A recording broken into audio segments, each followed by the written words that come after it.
नमस्कार दोस्तों, MDU official YouTube channel पर आप सभी का स्वागत है। तो दोस्तों, आज के इस वीडियो में हम बात करने वाले हैं आपके रिवॉल्यूशन रीचेकिंग फॉर्म के फिलिंग के बारे में। यानी कि दोस्तों, आप अपना रिवॉल्यूशन का, रीचेकिंग का या फिर दोस्तों आरटीआई का फॉर्म कैसे फिल कर सकते हैं। साथ ही दोस्तों, फॉर्म फिल करने के बाद आपको क्या क्या डॉक्यूमेंट चाहिए, या फिर दोस्तों आपको फॉर्म खरीदने के लिए क्या पेमेंट करनी होगी, फॉर्म कहाँ पर सबमिट करना होगा, ये आपके जितने भी डाउट्स हैं इस वीडियो में क्लियर हो जाएंगे। सभी जानकारी आपको स्टेप बाय स्टेप बताई जाएगी। तो चलिए दोस्तों, वीडियो की शुरुआत करते हैं। लेकिन उससे पहले अगर आपने अभी तक हमारे चैनल को सब्सक्राइब नहीं किया है तो चैनल को सब्सक्राइब करके बेल नोटिफिकेशन ऑल पर सेट कर ले, ताकि आगे चलकर जो भी अपडेट हमारे चैनल पर आती है उसका नोटिफिकेशन आपको तुरंत मिल जाए। तो चलिए दोस्तों, लेट्स स्टार्ट। तो देखिए दोस्तों, ये होता है आपका रिवॉल्यूशन का या फिर रीचेकिंग का फॉर्म। यहाँ पर दोस्तों आप सबसे ऊपर देख सकते हैं जैसे कि लिखा हुआ है एमडीयू यूनिवर्सिटी रोहतक। इसके बाद application form for revolution of answer books. ये दोस्तों रिवॉल्यूशन का है, साथ ही रीचेकिंग का जो फॉर्म है उसका फॉर्मेट भी बिल्कुल सेम होता है। तो यहाँ पर देखिए दोस्तों, फॉर्म फिल कैसे करना है, साथ ही दोस्तों फॉर्म की जो फीस है वो क्या रहेगी, कहाँ पर सबमिट करना है, क्या क्या डॉक्यूमेंट्स इसके साथ लगाने हैं, ये पूरी जानकारी आपको यहाँ पर मिल जाएगी। बिल्कुल सिंपल सा फॉर्म है, आपको ज़्यादा कुछ नहीं करना है। सिंपल अपने जो बेसिक डिटेल्स है वही यहाँ पर फिल करनी होगी। यहाँ पर जानकारी दी गई है। तो दोस्तों सबसे पहले बात कर लेते हैं इस फॉर्म को खरीदना कहाँ से है। तो दोस्तों एमटीयू में डिस्टेंस की जो बिल्डिंग है उसके बगल में एक इन्फॉर्मेशन सेल है, वहाँ से आप इसको खरीद सकते हैं। 660 रुपया यानी कि 660 आपकी फ़ीस रहेगी। तो यहाँ पर देखिए दोस्तों, सबसे पहले यहाँ पर आपको कुछ इंस्ट्रक्शन दिए गए हैं, आप पढ़ सकते हैं। साथ ही सबसे पहला जो कॉलम है यहाँ पर आपको नेम ऑफ एप्लीकेंट यानी कि आपका जो खुद का नाम है, स्टूडेंट का जो नाम है वो डालेंगे। आपकी स्पेलिंग दोस्तों सही होनी चाहिए, कोई भी एरर नहीं होना चाहिए।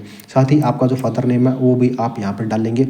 इसके बाद नेम ऑफ एग्जामिनेशन यानी कि आपका जो कोर्स है वो क्या है, आप बीए कर रहे हैं, बीकॉम कर रहे हैं, या फिर दोस्तों बीएससी डिस्टेंस से या फिर रेगुलर से, वो आप यहाँ पर मेंशन कर देंगे।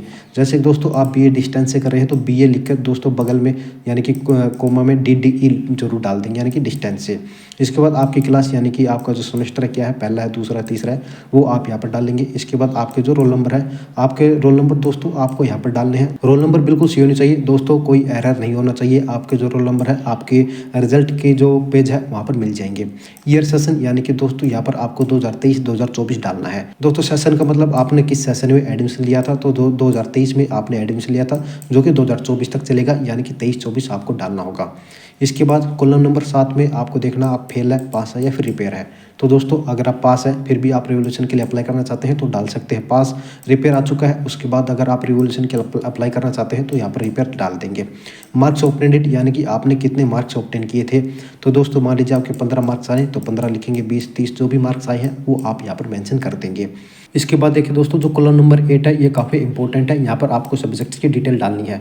तो सबसे पहले आप सब्जेक्ट लिखेंगे, किस सब्जेक्ट का आप अप्लाई करना चाहते हैं। पेपर ऑप्शन, यहाँ पर दोस्तों आपको पेपर कोड डालना होगा, जैसे BA 1002 है या फिर BA 2002 है, जो भी आपके पेपर का कोड है वो आप यहाँ पर डालेंगे। मार्क्स ऑब्टेन्ड यानी कितने मार्क्स आपको मिले हैं, 15 मिले हैं, 20 मिले, 30 मिले, जो भी मार्क्स आपको मिले हैं वो यहाँ पर डाल देंगे। यहाँ पर देखिए दोस्तों, टोटल आपको 5 कॉलम दिए गए हैं, यानी कि 5 पेपर्स का आप यहाँ पर रिवॉल्यूशन का फॉर्म फिल कर सकते हैं सिर्फ एक इस सिंगल फॉर्म से। यानी कि आपने जो 660 रुपये दिए गए हैं उसमें दोस्तों आप 5 सब्जेक्ट्स के अपने रिवॉल्यूशन का फॉर्म जो है अप्लाई कर सकते हैं, या फिर 5 पेपर्स के लिए अपना रिवॉल्यूशन का फॉर्म जो है वो फिल कर सकते हैं। काफ़ी सारे स्टूडेंट्स के डाउट होते हैं, सर हमें 2 सब्जेक्ट के लिए अप्लाई करना है तो दोनों की अलग अलग फीस लगेगी क्या, या फिर अलग अलग फॉर्म खरीदना पड़ेगा। ऐसा बिल्कुल नहीं है, एक फॉर्म से आप 5 सब्जेक्ट्स के लिए अप्लाई कर सकते हैं। हालांकि दोस्तों इनका सेमेस्टर जो है वो एक होना चाहिए। अगर आप 2 अलग अलग सेमेस्टर के लिए अप्लाई करना चाहते हैं तो इनके लिए आपको अलग अलग फॉर्म खरीदने होंगे। तो देखिए दोस्तों, यहाँ पर ये डिटेल आपको डालनी है। इसके बाद कॉलम नंबर 9 और 10 में आपको कुछ नहीं डालना है। कॉलम नंबर 11 में सीधा आना है आपको, और यहाँ पर आपको अपना एड्रेस डालना होगा।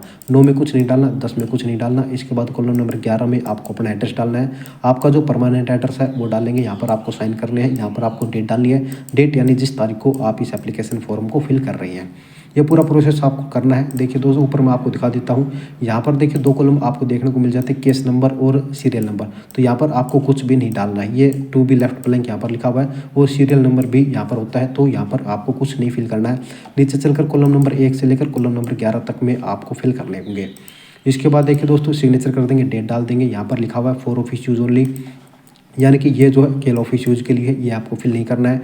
नीचे चलकर आपको दोस्तों एड्रेस डालना होगा।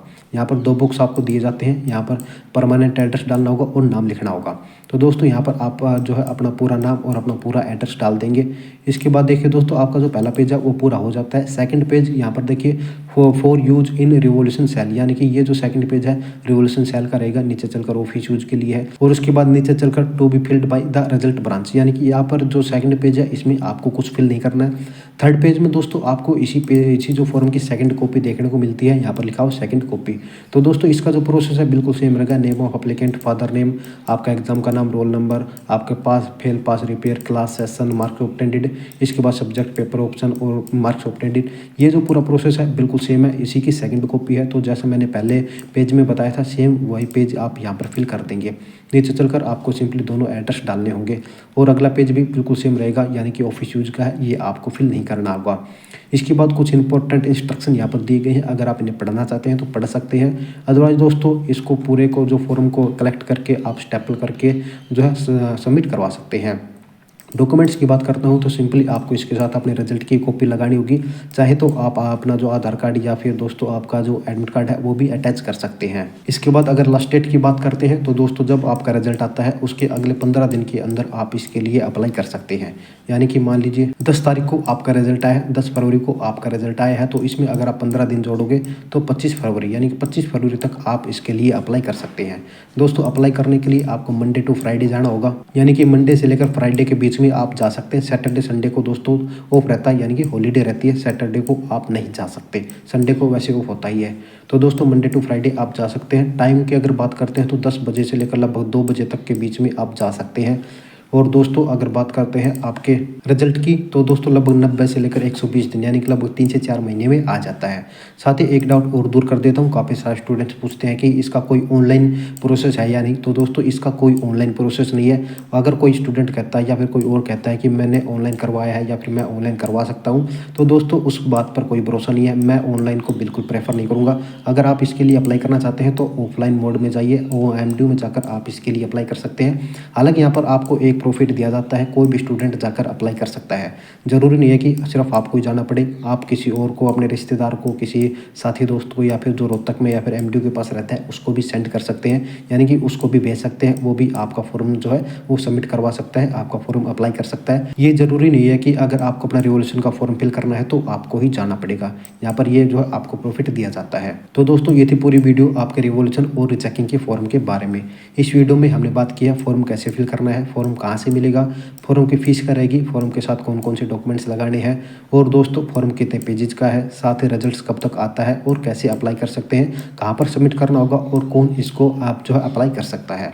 आई होप कि ये वीडियो देखने के बाद आपके जितने भी डाउट्स हैं वो दूर हो गए हैं। इस वीडियो को देखने के बाद आप आसानी से अपना रिचेकिंग का या फिर रिवोल्यूशन का फॉर्म फिल कर सकते हैं। आपके जितने भी डाउट्स हैं वो सब दूर हो गए हैं।